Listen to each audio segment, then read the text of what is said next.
Halo teman-teman, kembali bersama dengan saya Dr. JJ di Seputar Jantung. Dan kali ini saya didampingi oleh tamu spesial, yaitu Dr. Maria Haryono, MGC, spesialis gizi klinik Vinem. Halo Dr. Maria. Halo dok. Ya, apa kabar? Baik, luar biasa. Terima kasih dok. Ya. Oh, saya terima kasih Dr. Maria menyempatkan diri Sama-sama untuk dok, hadir di sini. bisa berbagi di sini luar biasa. Iya. Nah teman-teman, di video ini kita akan ngobrol-ngobrol tentang obesitas ya, Dr. Maria ya. Ya. Nah, tapi berkenalan sedikit lah sama Dr. Maria. Dr. Maria ini spesialis gizinya dari mana, Dok?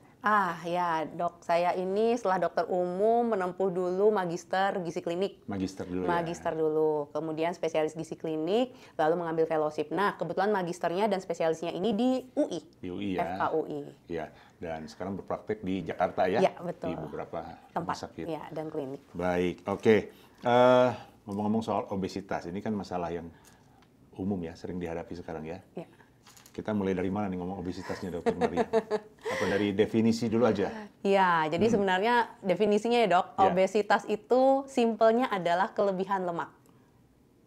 Bukan berat badan ya? Bukan, Lemak. kelebihan Nah lemak. ini baru ini. Iya, Ya, selama jadi- ini orang pikir kelebihan berat badan. Iya, jadi orang merasa identik dengan kalau berat badan berlebih dinamakan obesitas karena memang untuk mempermudah kita menggunakan yang namanya indeks massa tubuh atau Ya. IMT atau BMI, body Ya. mass index. Oh ini Ya. rame dok, pasien kalau datang kan dok BMI saya tinggi gitu, selalu Ya. indikatornya BMI. Tidak apa-apa karena ini sebenarnya untuk mempermudah kalau misalnya kita nggak tahu gitu ya. Misalnya saya sebagai awam, saya ini obes atau enggak ya? Ya memang paling gampang ukur BMI. Itu yang paling sederhana iya, lah, paling bisa hitung sendiri ya. Udah ancer-ancer kalau BMI-nya lebih dari kategori normal, ya berarti sudah waspada nih, jangan sampai gangguan jantung Iya. gitu ya dok, kena komplikasi yang lain, sudah mulai harus rutin periksa. Iya. By the way, IMT-nya yang mana yang kita pakai kalau Yang di Asia Pasifik, Asia orang Pasifik ya yang di atas WHO Asia, jadi 25, di atas 25 kita udah obes. ngomongnya obes. Kalau Oke. orang bule kan di atas 30. 30, Ya, ya. ini juga kadang-kadang batasan ini yang kalau pegawai misalnya medical check up atau kita ngukur sendiri terus salah baca gitu ya, salah lihat, jadi kita mengindikasikan wah kita masih overweight dok, belum obes gitu ya, padahal Karena sebenarnya pakai ya standar yang kategorinya salah. kurang Oke, tepat oke. aja. Oke, tapi sekali lagi itu belum patokan Ya, yang terakhir lah ya untuk betul obesitas. banget. Heeh. Jadi apalagi yang mesti diperiksa? yang harus kita lihat, kemudian begitu orang BMI-nya lebih gitu ya, Oke. dok saya obes nih kayaknya. Nah kita harus pastikan benarkah sebenarnya dia beresiko, karena yang lebih kita takutkan adalah kan dampak si tumpukan lemak ini terhadap kesehatannya jangka panjang, ya kan dok? Oke, jadi bukan Ya. sekedar obesitas itu kelebihan berat badan, Iya, tapi jadi efek dari si lemaknya si terhadap lemak tubuh itu yang ini. ditakuti Ya, ya. kemudian Oke. kita harus konfirmasi secara keseluruhan. Yang pertama paling gampang adalah mengukur pakai alat yang sekarang canggih. Jadi namanya body impedance analysis. Jadi kita ukur, kita BIA bisa ya? BIA ini ada yang simple, ada yang memang wah luar biasa Advance. ya advance. Kita pakai ini untuk melihat komposisi tubuh. Tetapi kenapa ada BIA? Karena sebenarnya golden standarnya itu yang paling bagus pakai DEXA. Jadi tapi DEXA. kita masukin di mesin kemudian kena paparan X-ray ya dok. Radiasi. Biasanya orang nggak mau kalau diulang. Padahal kita butuh nih diulang karena kita mau lihat. Cuma periksa doang. Kalau Ya. dulu kayak timbang berat badan, ini masuk lagi ke alat gitu ya. Ya, jadi orang nggak ikhlas gitu Iya, ya dok. iya, iya. Karena kita mau memastikan sebenarnya ini beneran lemak atau enggak yang dibalik berat badan dia. Kalau misalnya kategori normalnya kita semua berlemak kok dok, pasti Iya, ada iya, lemak. iya, Yang bisa iya. kita cubit-cubit Iya, iya. ini semua lemak. Tapi kalau misalnya melebihi dari nilai normal, nah ini kita sudah mulai waspada Iya. terhadap sistem kesehatannya. Karena bisa jadi seorang ini BMI-nya normal atau kadang-kadang kurus, begitu diperiksa pakai alat dia ini, ternyata komposisi lemaknya melebihi dari kategori normal. Orang yang lemaknya menumpuk lebih dari kategori normal, ini berarti mempunyai banyak resiko terhadap kesehatannya. Oke, ya. Itu banyak orang yang suka nanya-nanya juga sih. Itu periksa BIA itu tadi. Dasarnya apa sih kok bisa tahu? Cuma megang gitu Sakti aja, gitu ya, kok bisa main tahu sulap kelebihan gitu. lemaknya berapa itu? Jadi memang itu teknologi, jadi pakai impedance. Kadang-kadang ada yang yang paling oke itu namanya kita nyebutnya multifrequency. Jadi alatnya itu biasanya menggunakan sentuhan dengan plat, entah ini di tangan atau kemudian di kaki gitu Iya. ya dok, diukur. Nah dia menggunakan hantaran listrik yang kita tidak rasakan. Tetapi teknologi inilah yang kemudian akan terbaca, ini lewatin air, lewatin lemak, lewatin ini akhirnya ada kategorisasi. Hantaran listrik dari berbagai Ya, komponen tubuh kita itu ya, terus diterjemahkan. ya, Yang tapi mana lemak, jangan yang mana khawatir, itu. belum orang takut kesetrum nggak gitu, nggak akan gitu ya. Tingkat akurasinya cukup lah ya. Lumayan dok, Ya. karena daripada kita hanya menggunakan BMI. Oke. Ya, tapi perlu dipahami gini. Kadang-kadang kan orang, dok saya periksa di sana nilainya segini, saya periksa di sini nilainya beda lagi gitu ya. BIA tadi? Iya, dalam kurun waktu yang dekat. Nah, yang harus ditekankan, kita mengevaluasi itu sebisa mungkin menggunakan alat yang sama. Sama kalau timbangan dok, timbangan rumah misalnya, rumah kita ada 2 lantai, yang satu ada timbangan di atas, yang satu di bawah. Terus kita timbang pagi hari, timbangannya beda nih. Yang satu di atas, satu di bawah, nah nilainya pun bisa berbeda mungkin sekitar 0,1 atau 0,2 gitu ya. Jadi kita jangan pernah compare angka kita dengan alat yang berbeda sebaiknya. Itu katanya pengaruh kalau kita habis minum air atau habis keringetan, enggak? Pengaruh dok, Yang pengaruh. BA tadi. Bisa pengaruh, tetapi kita berharap gini, kalau misalnya nih dokter datang ketemu saya, ketemunya di hari apa nih, misalnya hari Senin siang hari, kan prediksinya dokter akan bertemu saya kembali di kondisi yang sama hari Senin di siang hari lagi gitu ya. Jadi kalau dilakukannya di rumah sakit waktu yang mirip, kita berharap kita bisa mengevaluasi nilai yang Kondisi yang kurang cukup lebih sama. kurang lebih sama. Kalau misalnya nggak punya dok, saya tinggalnya jauh, saya hanya punya timbangan, ya udah nggak apa-apa. Menilainya kalau bisa juga di waktu yang sama, jangan sampai menilainya gini. Pagi abis bangun timbang, abis makan pagi timbang lagi. Ini berat badan nih? Iya. Berat badan. Kalau nggak punya alat dia tadi ya dok, atau nggak bisa menjangkau dokter gizi gitu ya, nggak punya aksesnya, cuma punya angka timbangan yang biasa gitu, body scale. Ya nimbangnya juga harus di waktu yang tepat. Membandingkannya juga harus pagi sama pagi gitu, jangan Waktu pagi yang sama sore. Iya. Oke. Jadi kalau alat yang BIA itu bukan untuk sehari-hari pasien punya sendiri di rumah, jarang ya? Jarang, tapi sekarang kan ya balik lagi dok, teknologi kan berkembang ya, dibuat yang simple, kemudian Di gym itu ya? Ya, yang simple, ada lagi yang ringan gitu ya dok, hanya berupa kotak gitu, kemudian bisa terjangkau harganya. Ini bukan tidak akurasinya, ya kita tidak berbicara akurasi, tapi yang lebih tepat adalah kita lihat dengan alat tersebut orang ini berubahnya apa nih? Berubahnya lemaknya turun, atau semata-mata hanya angka timbangan tapi lemaknya tetap segitu, ototnya yang turun gitu ya. Jadi buat evaluasi dok, karena itu yang lebih penting ya. Kita tahu sekarang terkejut, wah obesitas, tapi mau diapain gini? Evaluasi nggak ada gitu ya, hanya sekedar tahu aja terus ya. Padahal kita bermainnya adalah dengan kesehatan jangka panjang. Jadi evaluasinya pun juga menilai seberapa banyak si lemaknya bisa kita Ya, turunkan. bener, Bukan dok. semata-mata berapa kilo berat badannya turun. Ya, berat badan kita kan ditentukan dari air, ditentukan dari otot, lemak ya, sama massa tulang juga bisa. Oke. Terus kalau ini lingkar pinggang, dulu Nah, ada waist ya. hip ratio, Iya, bener, itu Dok. buat apa itu? Atau ini Jadi, juga nih, ukur skin fold. Itu. Skin fold kan, tebal kulit sampai ini teknik-teknik dasar yang sebenarnya mempermudah supaya kalau nggak ada alat BIA, jadi kita bisa tahu, biasanya dilakukan oleh tenaga yang profesional memang yang sudah tahu cara ngukur jepitnya gimana, di mana lokasinya. Tapi gitu kalau ya. ini bisa dong. Nah, yang Lingkar paling pinggang gampang ya? lingkar pinggang. Jadi gini, lingkar pinggang itu kalau kita orang Asia, perempuan sebaiknya di bawah 80. Kalau laki-laki di bawah 90. Teknik mengukurnya juga harus harus tepat gitu ya. Sebaiknya dibantu oleh orang lain, karena kalau kita ngukur sendiri gitu ya, rata, ya atasnya mungkin lingkar atas turun ke bawah gitu ya. Jadi Iya. memang harus rata sejajar dengan lantai. Kemudian mengukurnya itu biasanya setara dengan namanya pusarnya apa sih dok? Dipuser, iyalah, pusar ya. Iya. Dipuser. Iya, setara pusar. Terus nggak boleh dikencang-kencangin perutnya gitu Ya. ya. Tapi itu menggambarkan apa sebetulnya? Biasanya sih lagi ini dok, bukan tarik napas gitu ya. Apa namanya, menghembuskan saat menghela napas. Baru diukur. Ya, itu nilainya lah yang kita. Iya. Tapi itu menggambarkan apa sebetulnya? Tebal lemak di area perut, karena kita tahu ada yang namanya visceral fat ya dok. Nah, ini masuk ke sini nih. Jadi Bagian sebetulnya dokter nih kayaknya. Enggak. Jadi sebetulnya lemak itu enggak semuanya jahat ya. Bukan Ya. maksudnya lemak visceral yang di dalam organ-organ dengan lemak yang bawah kulit Di itu bawah kulit. beda ininya, Berbeda. tingkat kejahatannya ya.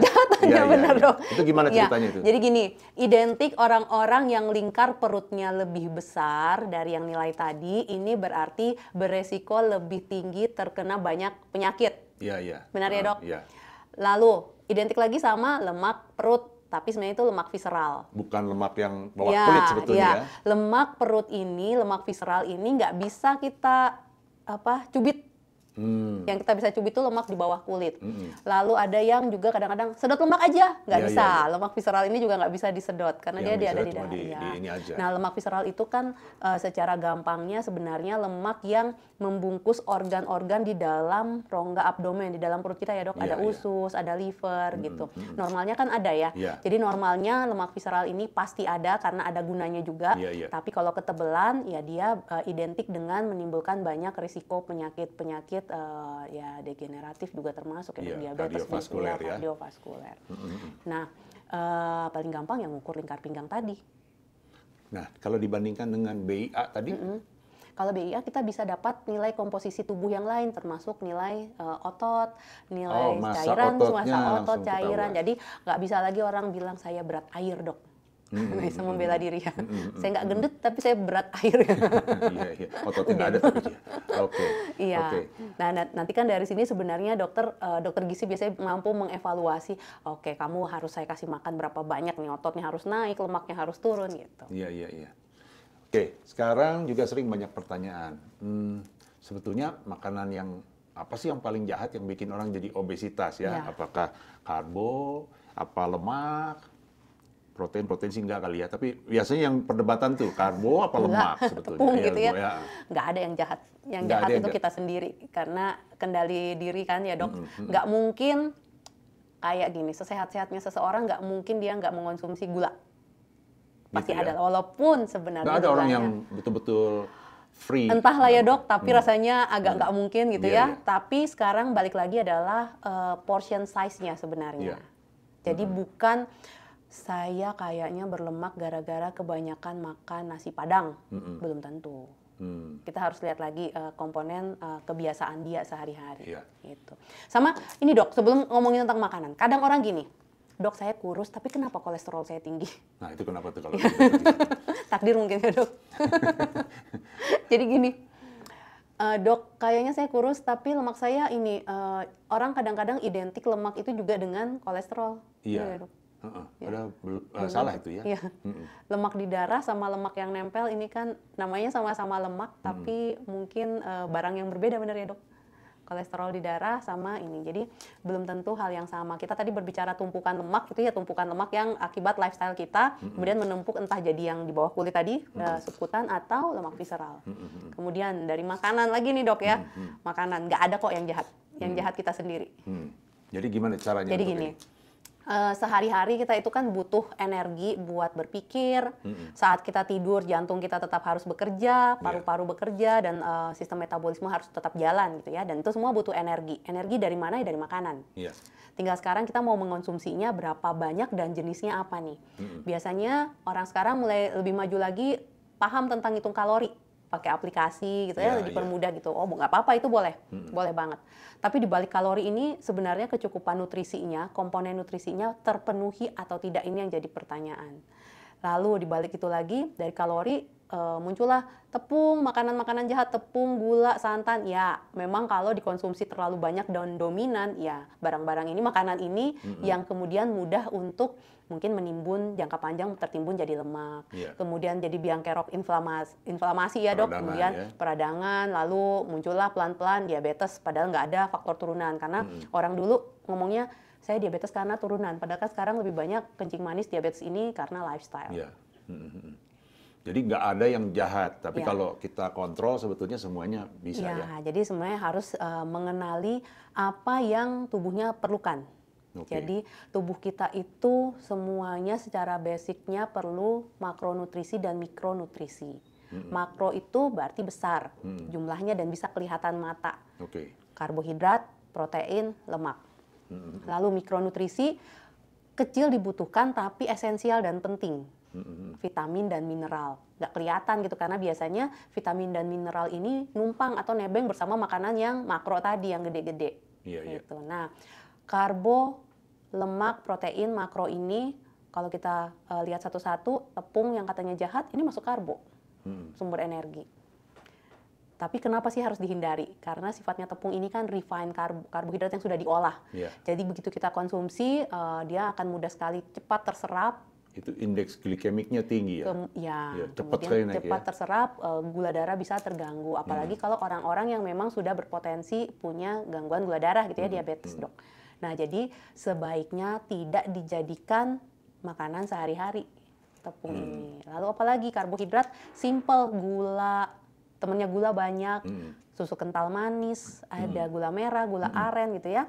Kadang-kadang saya nggak pakai gula, Dok, tapi ini kok minumnya kopi gula aren, nggak Iya, pakai iya, gula iya. putih, tapi gulanya yang Sama juga. sama aja. Jadi karbohidrat simple ini yang juga harus dihindari. Apa kabar dengan karbohidrat yang kompleks? Nasi itu lumayan, Dok. Walaupun indeks glikemiknya kalau nasi putih itu indeks glikemiknya cukup tinggi, Tinggi, ya. tapi dia bukan refined karbo dan bukan karbo simple. Tinggal kita kendalikan Oh, dia aja kompleks jumlahnya. ya? Kompleks, tapi kita harus kendalikan jumlahnya. Nah, orang kadang-kadang bilangnya, saya nggak makan nasi karena itu gula.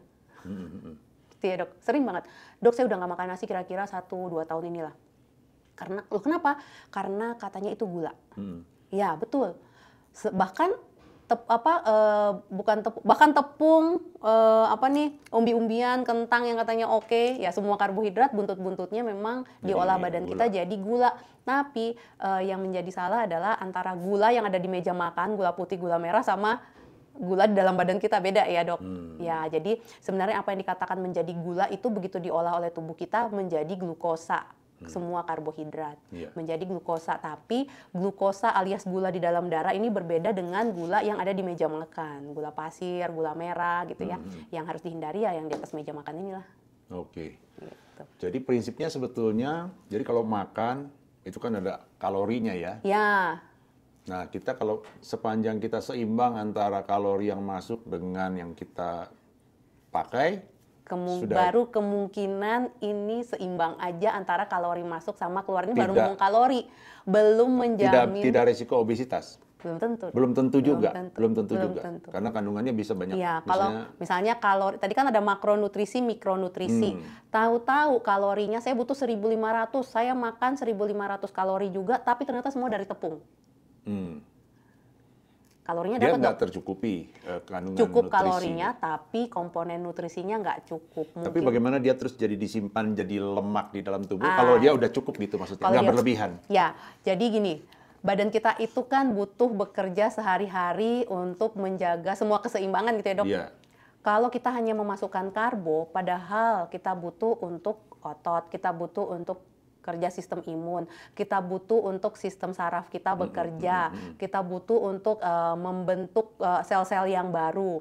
Berarti kita butuh protein, kita butuh lemak yang baik gitu ya, Dok. Karena kita tadi baru ngomonginnya kan tentang karbohidrat. Iya. Kita butuh protein, kita butuh lemak yang lain. Kalau ini lama-lama 1-2 hari nggak cukup sih mungkin nggak apa-apa. Tapi kalau jangka panjang, otomatis mungkin sistem imun kita terganggu. Kelihatannya dari mana? Ya gampang sakit. Lalu tampilannya juga mungkin kulitnya udah nggak tampak nggak enak gitu ya, tampak kayak orang sakit lah, Dok. Karena badan itu memang luar biasa mampu kok. Kalau kita kurang, dia mampu berusaha nutupin. Tapi kalau kurangnya jangka panjang, ya pasti ada yang dikorbankan gitu ya. Mungkin sel-selnya nggak intak, kemudian kulit jadi keriput dan lain sebagainya. Tapi obes nggak, Dok? Bisa jadi, Dok. Bisa obes? Bisa, iya bisa enggak. Tergantung lagi aktivitasnya. Oh gitu. Iya. Jadi nanti walaupun karbo, tapi kalau dia aktivitasnya kurang, kelebihan karbonya disimpan sebagai glikogen, nanti kalau kelebihan udah disimpan sebagai lemak ya. Iya. Akhirnya obes juga. Obes juga. Oke. Atau karena kita balik lagi prinsip obes tadi, Dok, lemak yang nyimpan. Iya. Bukan berangka berat badan. Iya, jadi dia nggak gemuk tapi ternyata lemaknya banyak. Iya, obesitasnya karena lemaknya numpuk. Nah, itu tadi baru karbohidrat loh, Dok. Kita belum ada kecukupan protein, lemak kan. Karena orang takutnya adalah tepung, gula, kita lupa sama lemak yang baik. Iya. Ini mungkin agak kontroversi. Kalau kita makan satu jenis, kontroversi dalam artian ada yang setuju, ada yang enggak gitu ya. Makan hanya jenis tertentu lah ya. Udah kalau misalnya diet yang keto misalnya gitu, nggak mau diet, nggak sama sekali nggak makan karbo. Itu kalau dari pandangan seorang dokter ahli gizi? Iya. Belum tentu kita langsung menjudge itu salah atau benar. Kamu jadi sakit nggak bisa, karena sistem keadaptasi setiap tubuh manusia kan berbeda. Yang harus kita pastikan ini kondisi kesehatannya secara keseluruhan menjadi lebih baikkah atau malah ada yang berubah. Jangan sampai dia diet, misalnya diet keto gitu ya, Dok, makannya dominan lemak karbo sedikit, Iya. protein sedikit gitu. Diet keto kan sebenarnya gitu. Iya. Awalnya beratnya turun, dia happy. Ya itu salah satu cara buat menurunkan Ya. berat badan ya. Turun terus happy, dan turun berat badan itu kan juga sebenarnya indikator yang baik juga ya untuk beberapa kondisi, misalnya gula darah jadi turun, tensinya jadi turun. Tapi hati-hati, apakah perbaikan ini berjalan terus-menerus atau hanya pada periode pendek aja. Misalnya dia baru 2 bulan keto, oh membaik, nggak apa-apa. Masih kuat, masih bisa kerja, masih bisa mikir, masih bisa dilakukan lagi, lanjutkan silakan. Tidak dilanjutkan Oh, harus. berarti masih boleh kalau menurut dokter? Kalau menurut saya pribadi sebenarnya setiap orang itu unik. Jadi kita nggak bisa kemudian samakan menjudge bahwa satu jenis diet itu adalah ini yang paling bagus. Paling bagus. Iya. Oh gitu. Iya, karena intermittent juga contohnya ya, Dok. Nah ini baru saya mau nanya, intermittent fasting ya. Iya. Ada yang baru menjalankan sehari udah keliengan, nggak bisa mikir, gitu ya. Terus ya pingsan mungkin, Iya. banyak lah ya. Tapi ada yang bagus, gitu. Jadi semua Boleh memang. untuk seterusnya atau dia sebetulnya intermittent itu hanya untuk jangka waktu misalnya 3 Kalau bulan dari aja ya, gitu. kalau dari riset sih sebenarnya dianjurkan hanya jangka waktu tertentu saja. Dengan syarat adalah evaluasi ini yang lebih penting. Jangan sampai dibalik dia menjalankan satu kita ngomongnya popular diet ya, Dok.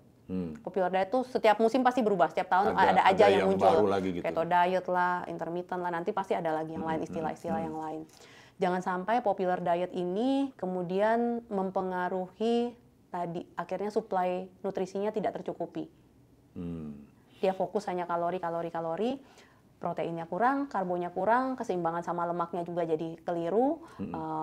Apakah ini bagus atau tidak? Memastikannya ya harus periksa ya, harus kontrol. Ini yang keto ya maksudnya? Semua Dok, popular diet apapun. Kan kalau Karena intermittent yang kan dia diterima- nggak membatasi Ya, satu ya. jenis Ya. ini tertentu kan? Ada Cuma yang jamnya aja ya? ada yang menggabung, Dok. Jadi dia intermittent tapi dengan gaya pola makannya misalnya keto. Jadi dia dari jam tertentu, jendela Ini makan pengen tertentu. pengen berat badannya lebih turun Pokoknya drastis fokusnya gitu. beratnya turun gitu ya, Dok. Iya, lupa sama harus kontrol. Jangan sampai mengancam kesehatan tubuh yang lain. Turunnya berat badan memang awal-awal biasanya sih perbaikan, banyak faktor itu dia. Kadang ada yang saya suka dengan cara ini, misalnya saya suka dengan cara intermittent karena lebih seger. Ya, karena beratnya turun. Iya, iya. Tapi harus diingat berat turun dengan cara apapun biasanya awal-awal semua merasa enak badannya gitu ya. Tapi kan sebetulnya penanganan obesitas itu kan bukan treatment diet untuk sementara. Mestinya itu Jangka panjang, jadi ini kan, jadi iya. gaya hidup ya. Gaya hidup lifestyle, bener Dok, setuju banget. Jadi yang sekarang yang paling bisa diterima adalah balance nutrient diet. Jadi nutrisi, pengaturan makan, gizi seimbang. Apa itu? Gizi seimbang ini yang memang sekarang menjadi slogan gizi untuk Indonesia ya, Dok, dari Kemenkes. Seimbang yang dimaksud tuh bukan timbangan nasi sama timbangan telur sama timbangan minyak sama, enggak, bukan seimbang seperti itu.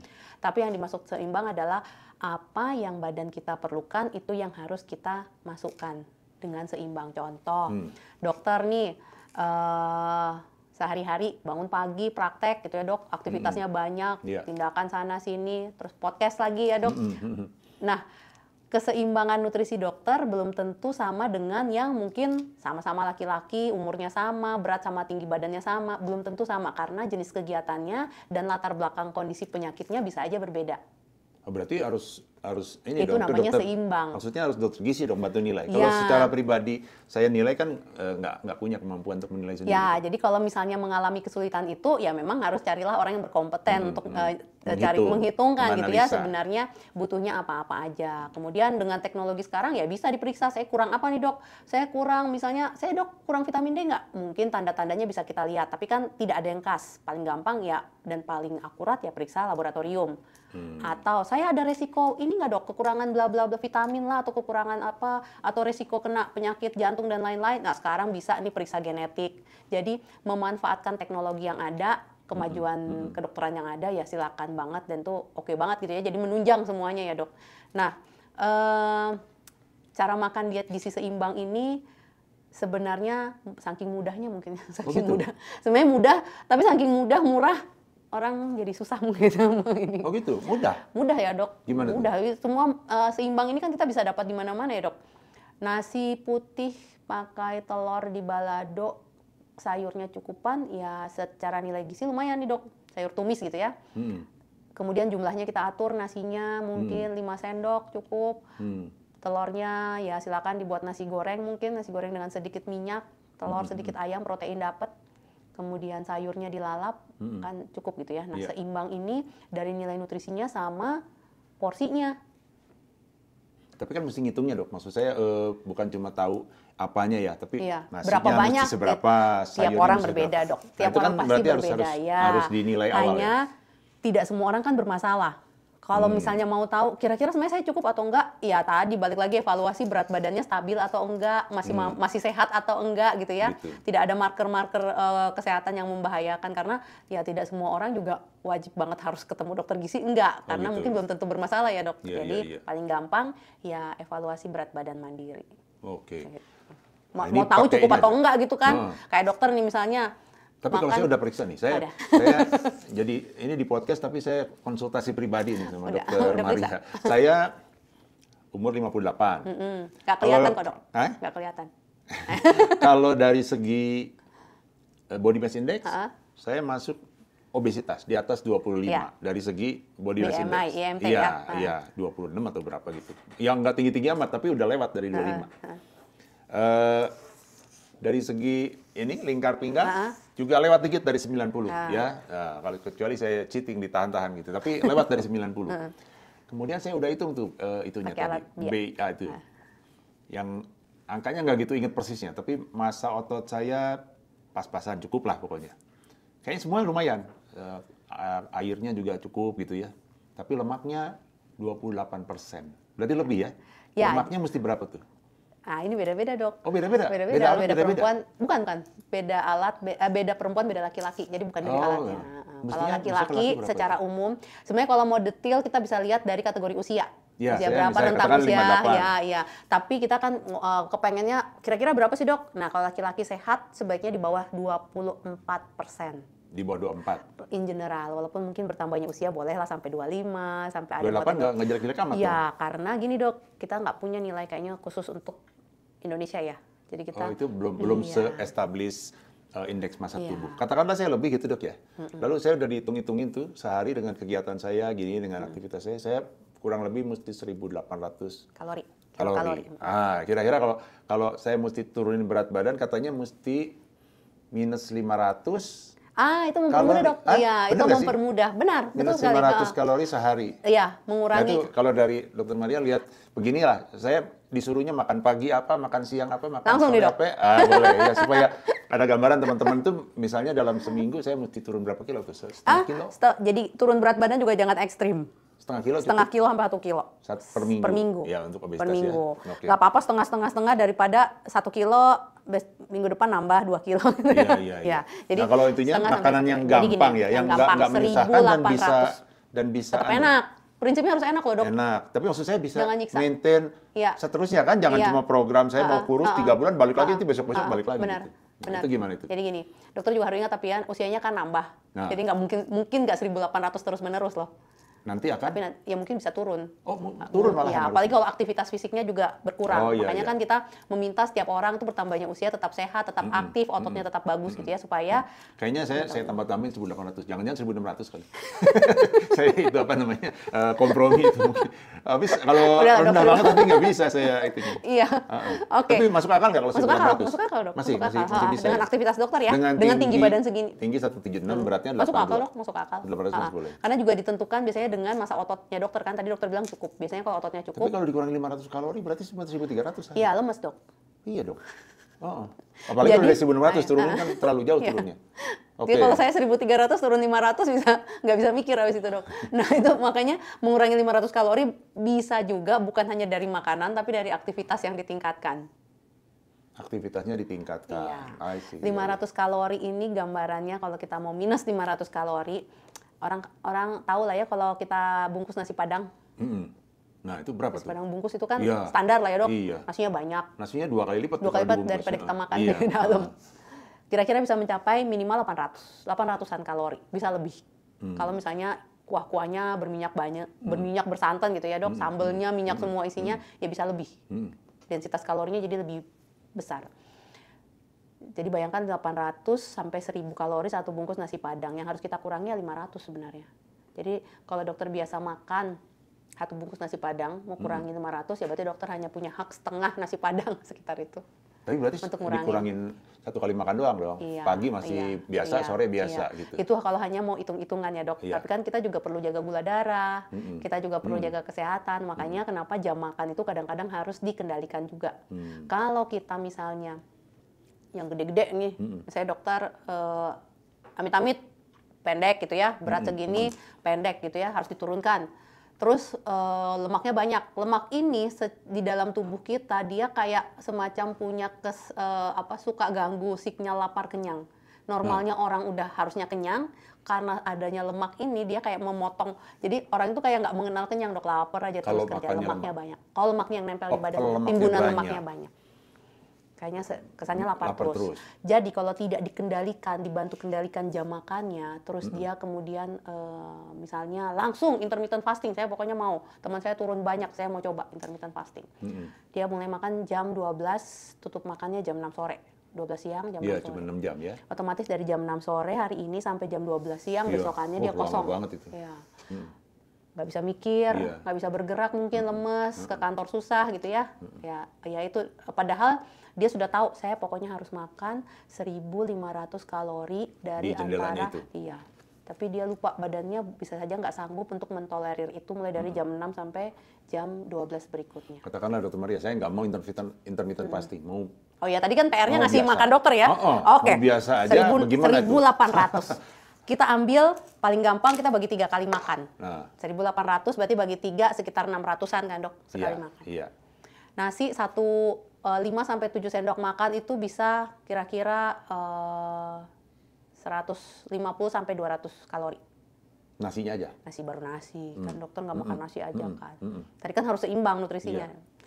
Kan kita mau 600, dokter makan nasi 200. Terus dokter suka apa dok makannya? Ikan boleh, ayam boleh. Ayam lah ya, orang Indonesia suka ayam paling gampang. Ayam buat ngurangi supaya lebih sehat dan ngurangi kalorinya, mungkin kulitnya lepas aja lah ya dok. Ayam bakar misalnya, gosong-gosongnya juga sekalian dilepas. Ayam bakar satu dada. Ayam bakar lebih sehat daripada ayam goreng? Belum tentu. Belum tentu juga? Ayam bakarnya ininya kecapnya banyak. Oh gitu, ya kan? Tergantung cara teknik masak. masaknya juga sama bumbu-bumbunya ya dok. Tapi sebenarnya itu kan cuma ada triknya ya. Jadi misalnya jangan digoreng, tapi dimatengin dulu, digoreng pakai air fryer bisa lah. Itu nanti kita bicara tentang trik-trik gitu ya dok. Tapi ini kan jumlah dulu, dokter makan nasi, dokter makan ayam yang ukurannya cukup besar. Mungkin sekitar kalau kita timbang mentah nih ayamnya, nggak pakai kulit, nggak pakai daging, mungkin sekitar 120 gram. Lalu dokter makan sayur yang banyak, kenyang gitu ya. Dapatlah, biasanya kan mengolah makanan pakai minyak sedikit ya dok, tumis-tumis bumbu ya. Ya dapatlah kira-kira 600. 600? Minyak itu kan kalorinya gede dok. Terus siang dokter silakan lagi, mungkin mirip. Jadi sekitar 5 sampai 7 sendok nasi gitu ya dok, sayurnya yang banyak. Kemudian dokter makan lauk yang dokter sukai, yang penting hindari penggunaan minyak yang berlebih. Oke. Malamnya nggak makan nasi? Ya, bisa tidur tapi kan boleh. Itu ya, ada yang menganjurkan begitu kalau malam udah makan. Yang makan orang suka boleh, bilang yang kalau pagi makan like a king, nanti kalau siang makan like apa namanya? Kenapa saya lupa, prince dok? ya. Iya. Terus yang malam like a beggar gitu. Itu berlaku itu secara dari enggak harus begitu. Ya, tanda kutip lucu-lucuan aja lah ya, Dok, tapi sebenarnya tidak mesti gitu. Iya, tidak mesti gitu. Ada orang yang mungkin kemudian kita lihat dia ternyata nggak perlu banget karbo terlalu banyak malam hari. Tanpa karbo mungkin nggak apa-apa, tapi sebenarnya tidak ada yang salah juga kalau kita tetap mengonsumsi nasi di malam hari. Tinggal sekarang serving size-nya tadi. Serving size-nya. Bukan karena alasannya kalau malam bentar lagi tidur, jadi nggak kepake itu kalorinya. Secara riset sih sebenarnya kalau bisa terakhir makan jam 8 ya dok, untuk kendali gula darah. Nggak apa-apa karbo juga? Nggak apa-apa, tapi balik lagi karbonya ini harus terukur ya dok. Oke. Iya. Oke, lalu olahraganya apa yang dianjurkan kalau untuk menurunkan? In general, secara keseluruhan, kalau mau menurunkan lemak, baiknya kombinasi dengan olahraga yang sifatnya kardio.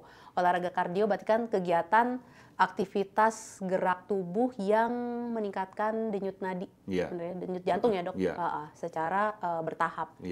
Itu kalau mau menurunkan berat badan dengan mengurangi lemak.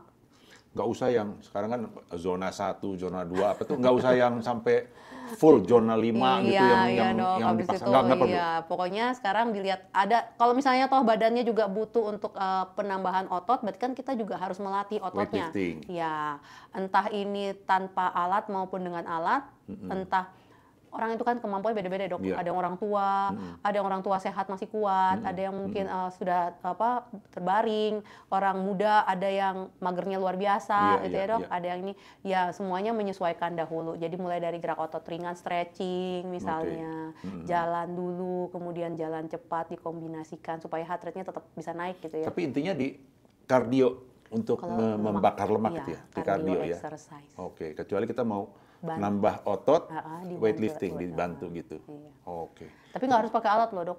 Saya Nggak usah? kenapa ya kalau dokter ada yang ngomong weightlifting, saya tuh selalu beranggapan harus angkat beban gitu. Salah nggak dok? Apa tuh? Oh, ya. Gimana? Kalau nggak apa? Kalau Olahraga. Saya kalau selalu melatih ngomongnya, otot itu apa? Saya ngomongnya olahraga otot, latihan otot. Jadi Itu apa? tanpa alat misalnya squat, Oh, iya, iya. push up.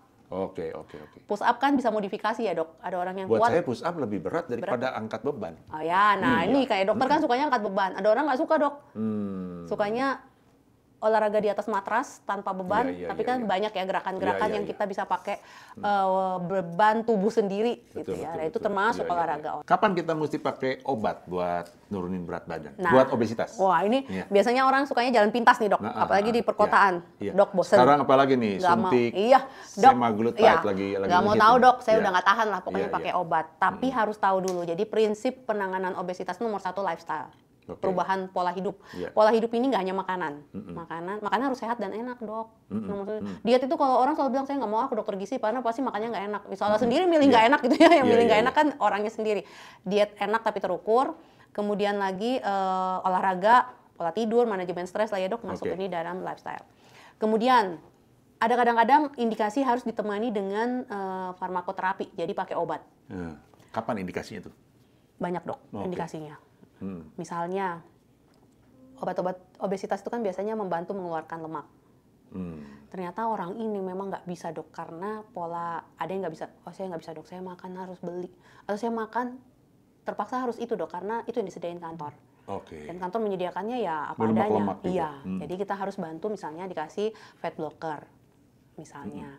Kemudian dibantu lagi yang mungkin supaya dia turun berat badannya tidak bersifat inflamatif, misalnya terlalu banyak gitu ya dok, terus dia jadi kisut dan lain-lain, beresiko defisiensi nutrisi tertentu. Nah ini juga indikasi bahwa ada pemberian suplemen mungkin atau bahan-bahan kimia lain yang mencegah jangan sampai dia proses turunnya berat badan, kemudian jadi penuaan malah gitu ya dok.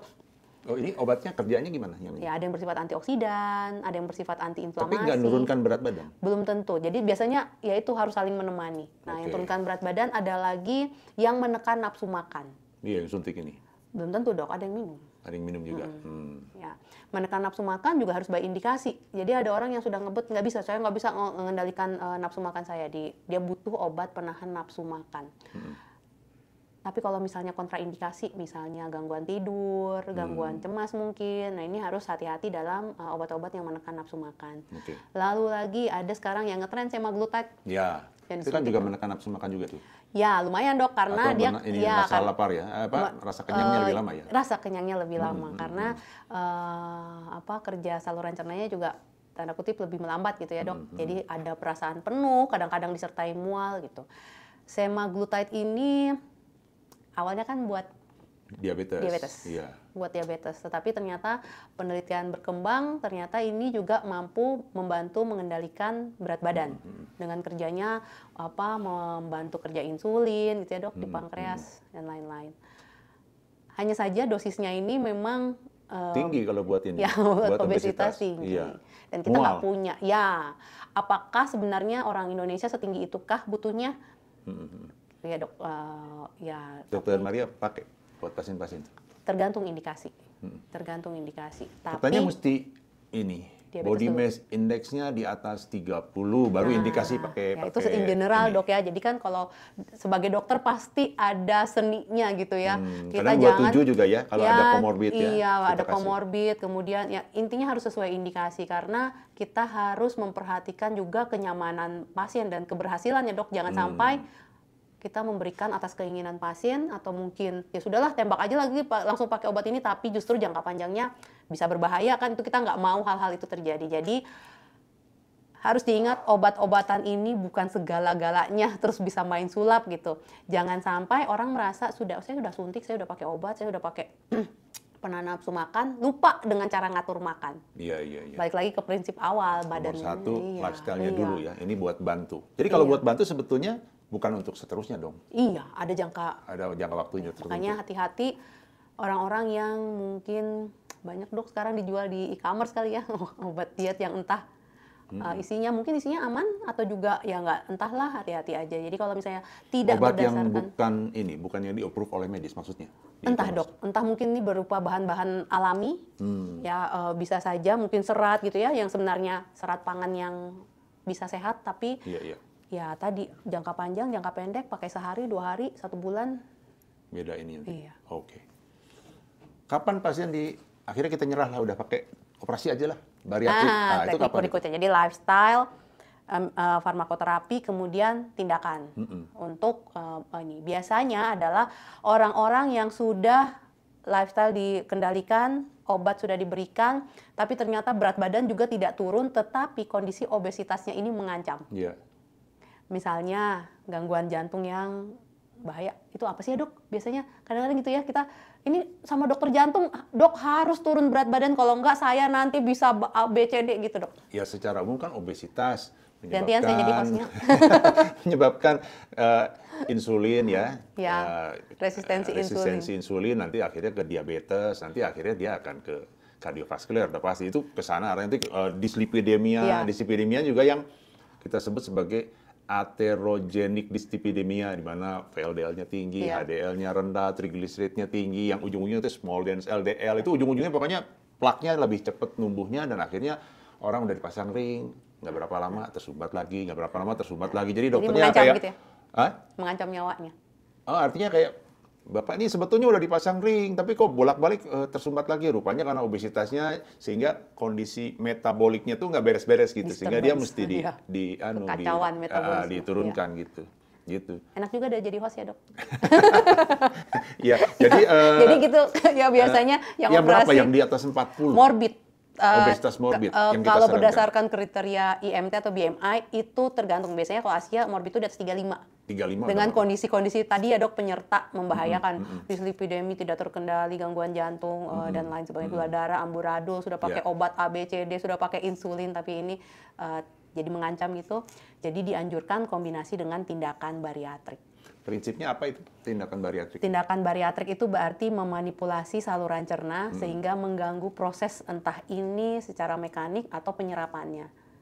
Gitu. Tapi ini biasanya bidangnya dokter bedah digestif ya dok. Yang saya tahu ada bariatrik mengecilkan lambung, ada yang dipotong Roux-en-Y itu ya, dipotong kemudian disambung. Jadi itu betul ya, kalau orang yang gemuk, minta maaf, orang yang obesitas itu katanya karena biasa makannya banyak, jadi lambungnya tambah gede kapasitasnya. Benar kan? Kapasitasnya juga gede, iya. Jadi nggak kenyang-kenyang gitu. Nggak kenyang-kenyang. Jadi dikecilkan supaya mau tidak mau dia nggak sanggup lagi untuk makan yang banyak. Kepengen makannya ada karena lemaknya tadi ya dok, kalau makan tapi nggak sanggup, daya tampungnya nggak bisa. Oke. Kalau dari pengalaman. Atau pakai balon dok? Nah? Pakai balon kan sekarang ada ya? Diganjel di situ. Ya, diganjel di situ. Secara mekanik. Jadi mengurangi space-nya. Oke, masuk akal. Boleh pilih warna balonnya. Jangan balon hijau, nanti meletus. Oke. Sepengalaman Dokter Maria, dari sekian banyak pasien obesitas ya, tingkat keberhasilan setelah diterapi itu berapa persen? Kan beda-beda orang-orang, tapi secara umum lah. Maksudnya bukan keberhasilan terapinya, tapi juga melihat motivasinya, kemauan pasien itu berapa persen sih yang bisa berhasil tuh? Dok, kalau dari pengalaman, ini hanya pengalaman ya, bukan pribadi. Angka. Pengalaman saya, karena ke dokter gizi itu sudah motivasinya kuat. I see, ya udah. Jadi sebenarnya angka keberhasilannya cukup tinggi, jadi di atas 80%. Iya, diikutin. Tapi itunya ketahanan seterusnya kan biasanya Nah, ini suka yo-yo berat, naik jadi turun, dokter naik gizi turun. itu berat. Gimana caranya supaya dia ngatur makan, nggak bolak-balik lagi ke dokter gizi, tapi tetap turun gitu ya. Ini kan mau mendidik ini supaya kasihan kalau orangnya jadi ke sana, ke sini, cari dokter ini lagi, diet sana, diet sini, menyiksa, lama-lama asam lambung jadi naik Iya, karena iya, stres iya. sendiri gitu ya dok. Jadi bagaimana awal pertemuan itu supaya dia lebih paham bahwa yang saya harus atur adalah isi makanannya, badan sehat, sel sehatnya harus diberi makan, tapi tidak menyiksa. Dan sesuai dengan kondisi masing-masing orang dok. Kita nggak bisa paksa orang yang saya nggak bisa makan sayur. Terus kita harus nggak bisa, harus makan salad gitu ya, nggak Iya, bisa. iya, iya. Jadi kita harus tetap menyesuaikan karena terutama orang dewasa Jadi ini itu ya, nggak sudah merasa terpaksa sih pasien untuk ngikutin saran dokternya ya. Disesuaikan harus dengan dia disesuaikan maunya dok, apa. iya, dan itu Oke. bertahap kan dok. Kalau nggak menyerah juga, dia datang ke dokter gizi kan juga mungkin sudah ada perasaan saya udah lelah ini diet macam-macam gitu ya, jadi pengen dibantu. Tapi saya misalnya juga punya kekurangan, nggak bisa saya makan buah, nggak biasa saya sarapan, gitu ya. Walaupun secara teori kita ngomong sebenarnya sarapan itu pegang peranan penting. Protein di pagi hari itu pegang peranan penting, itu secara riset ada. Tapi kan secara di lapangan kita nggak bisa paksa badan orang ya dok. Maksudnya kondisi orang bisa muntah saya Jadi dok. dokter nyarikan alternatif Iya, untuk nyarikan untuk solusi supaya pelan-pelan dia bisa tadi ikutin. lifestyle-nya Oh, oke. berubah. Oke, mungkin terakhir dok. Ini obes kan? Tapi ada sisi ini slim. Sebetulnya itu targetnya orang obes itu supaya jadi slim atau supaya jadi apa? Slim ini kan beda lagi ya. Slim itu kan lebih ke arah Cantik, gitu. Ya. posturnya Ya. bagus ya, estetiknya dok. Ya, Slim jadi ini lawannya obes atau bukan sih sebetulnya? ya yang diterima oleh orang awam ya itu slim itu lawannya obes. Tapi kan dari segi medis nggak gitu. Slim ini Bukan. belum tentu kamu nggak obes. Tadi balik lagi, jangan kamu slim tapi isinya separuh diriku lemak gitu ya. Jadi Tapi jarang kali ya. Ada tapi ada jarang. dok, banyak. Ada. Anak-anak juga. sekarang ini banyak yang kita ngomongnya skinny fat ya, ininya. Istilah trennya mereka nyebutnya skinny fat. Jadi sarcopenic obesity. Itu ya. Kurus tapi berlemak. Berlemak. Iya, ototnya menciut-menciut. Tapi ya tadi, apakah ini juga menjadi kekhasan postur Asia atau gimana? Memang harusnya diteliti lebih lanjut. Tapi intinya jangan sampai lemak ini menjadi biang kerok. Nah, tapi kita harus juga memfasilitasi orang-orang yang memang kepengennya slim. Jadi harus kalau diluruskan nih dok. Kalau kepengen slim, kalau kepengen slim itu ke dokter gizi atau ke dokter apa? kayak Boleh, kecantikan? sekarang semua modal yang ada boleh sekali dikombinasikan digunakan. Karena gini, kadang-kadang karena faktor turunan, kita udah slim tapi ada aja ketidakpuasan, apalagi perempuan gitu ya dok. Aduh dok, saya udah kurus kayak gini, kenapa lengan saya itu gedenya luar Gede banget biasa? ya. Iya, itu kan nggak bisa kita sulap pakai bayam, makan capcay, nggak bisa ya dok. Itu pakai Nggak apa bisa. dong? Ya kadang-kadang memang itu harus dibantu dengan mungkin entah treatment khusus yang biasanya mungkin pakai estetik gitu ya, alat-alat estetika gitu ya dok. Ada Atau yang mungkin pakai alat ya getar-getar begitu? bergetar mungkin enggak ya dok, lebih ke arah terapi pakai obat, Oke. ada obatnya khusus gitu ya, pakai teknologi entah penyinaran apa, atau lebih cepat lagi ya udah sedot aja lemak daerah situnya gitu ya. Kan ada dokter bedah plastik Iya, dok, iya, udah ke dokter bedah plastik aja untuk mengkoreksi ini daripada stres dengan bagian tubuh tertentunya, terus akhirnya nggak makan, defisiensi nutrisi jangka panjang. Nah itu kadang-kadang perlu meluruskan hal-hal Tapi ini sepele. memang persoalan yang berbeda dengan obesitas sebetulnya. Iya, ya. kadang-kadang Dia pengen slim, padahal estetik. dia belum tentu obes. Iya, belum tentu nggak obes. Gimana dok? Dia slim, Dia pengen slim, Ha-ha. padahal sebetulnya dia nggak termasuk obes Iya, itu. Dia pengen berat, lebih kalau kurus. dari segi berat badan banyak, udah itu juga ideal, ada, tapi dok. tetap pengen slim gitu, pengen. Nah, makanya kadang-kadang dok jangan pakai berat badan tadi. Harus dihadapkan pada kenyataan. Ini dia nih isi badannya berotot, Berapa? berlemak atau Oke. supaya Oke. paham. Karena kadang-kadang kalau hanya fokus angka timbangan, nggak turun 1 kilo itu bikin stres dok. Yang stres bukan pasiennya, dokternya juga stres. Ditanyain terus ya. Nah, tanyain terus ini kenapa? Tapi bisa jadi dalam perjalanannya ini, seminggu kok cuma 0,5 kilo ya, tapi ternyata lemaknya turun 1,5 kilo, tapi ototnya naik 1 kilo misalnya, walaupun jarang otot naik secepat itu ya dok. Iya, iya, Tapi iya. ini kan kabar yang menggembirakan secara Berarti itu medis. tesnya pakai itu lagi tadi, Pakai itu. BA tadi. Iya. Kalau nggak bisa ya harus pakai cubit-cubit tadi dok, skin fold caliper. Oke. Saya rasa udah banyak kita ngobrol ya, Dokter Maria Iya. ya. Mungkin kalau untuk terakhir 2 menit, Dokter Maria mau kasih pesan apa buat teman-teman yang nonton yang mungkin ada masalah dengan obesitas, gimana mereka menghandle-nya nih? Ya oke, saya titip buat mungkin yang merasa lagi obesitas atau kendala makan gitu ya, asupan makan jadi berlebih. Nomor satu, pentingkan dulu kondisi kesehatannya secara keseluruhan, periksalah gitu ya. Walaupun mungkin merasa obes tapi sehat-sehat aja, merasa fit, tapi tolong periksalah karena belum tentu kondisi kolesterol, asam urat, trigliserid, gula darah ini tidak terpengaruh. Jadi periksakanlah ke dokter yang terdekat, kemudian kita evaluasi. Kalau memang obesitasnya ini menjadi kendala, lakukan perubahan pola hidup yang benar. Kalau tetap susah, ya temui orang yang berkompeten, boleh banget untuk menemui dokter spesialis gizi klinik terdekat. Oke. Jangan lupa ini ya, konsul-konsul juga ke dokter yang lain, jangan sampai nggak diobatin nih kolesterol dan lain-lain. Iya. Oke, baik. Terima kasih banyak Terima kasih, Dok. Dr. Maria dan teman-teman sekalian, mudah-mudahan mendapatkan banyak sekali manfaat dari ngobrol-ngobrol kita kali ini. Dan teman-teman yang belum subscribe seputar jantung, boleh di-subscribe, di-share juga kepada teman-teman yang lain, dan kita akan berjumpa lagi dalam video selanjutnya. Salam sehat.